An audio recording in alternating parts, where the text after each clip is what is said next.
যে প্রধানমন্ত্রী আওয়ামী সরকার, প্রধানমন্ত্রীর সাথে যেন আদালতের একটা টেলিপ্যাথিক সম্পর্ক, অর্থাৎ শেখ হাসিনা যেটা ভাবেন আদালতের রায়ের মধ্যে দিয়ে সেটা চলে আসে। এটাই তো আমরা দেখছি, সরকার যেটা চান সেটা আদালতের রায়ের মধ্যে দিয়ে চলে আসে।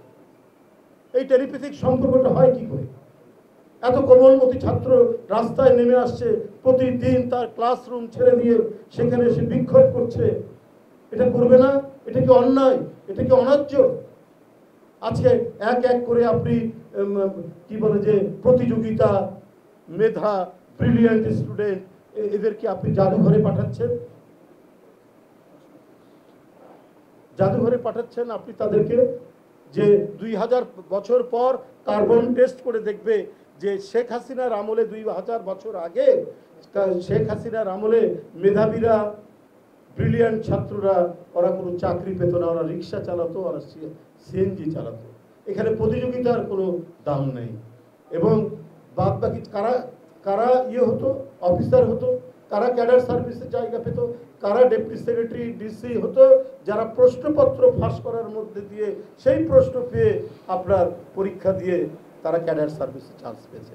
রাষ্ট্রীয় অপকর্ম ঢাকার জন্য একের পর এক অত্যন্ত সুকৌশলে তিনি একটার পর একটা ইস্যু তৈরি করছেন, এবং মানুষ যেন ওই ইস্যুর দিকে ধাবিত হয়, ওই দিকে তার যেন চোখটা পড়ে।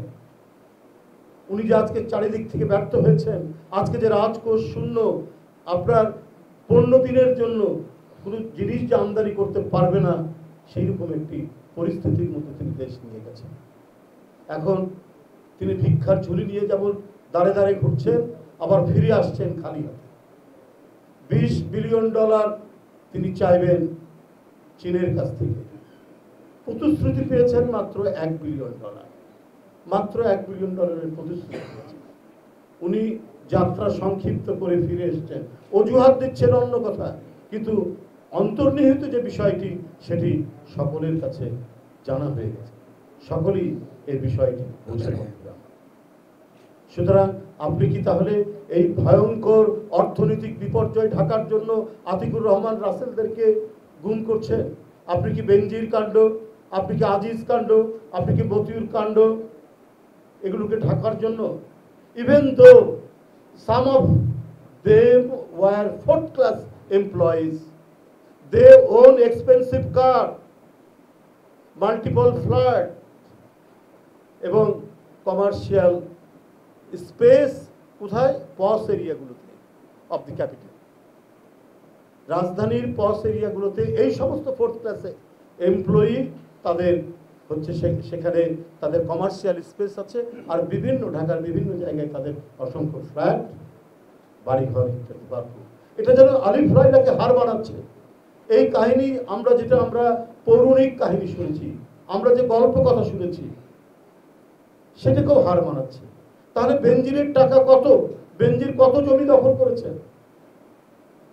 এই যে রাজস্ব দপ্তরের যে কর্মকর্তা মতিউর রহমান, তাহলে আমরা যেটা সংবাদপত্রে পাচ্ছি, গণমাধ্যমে পাচ্ছি, তার চাইতেও তো এদের বেশি হতে পারে। যদি পিএসসির একজন ড্রাইভার 4th ক্লাস এমপ্লয়ি, তার যদি প্রায় 60-70 কোটি টাকার মতো যদি তার সম্পত্তি পাওয়া যায়, তাহলে তাদের আরো কত বেশি।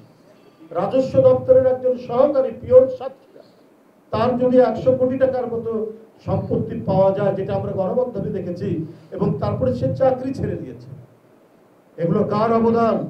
এগুলো শেখ হাসিনার অবদান। কারণ উনি বলবেন আমি কি করে জানি? আরে এরা তো আপনার হয় সে রিটায়ার্ড করে আওয়ামী লীগ করে, নাহলে তার ছেলে করবে। এই যে আবেদ আলী না কি নাম আপনার, পিএসসি, সেই পিএসসির ড্রাইভারের ছেলে উপজেলা নির্বাচন করার প্রস্তুতি নিয়েছেন বা নমিনেশন পেয়েছেন, এই ধরনের কিছু একটা। সে ছাত্রলীগ করতো এবং ছাত্রলীগের সহসভাপতি। তো এটা কি শেখ হাসিনার অবদান নয়? এটা কি ওবায়দুল কাদের সাহেবদের অবদান নয়?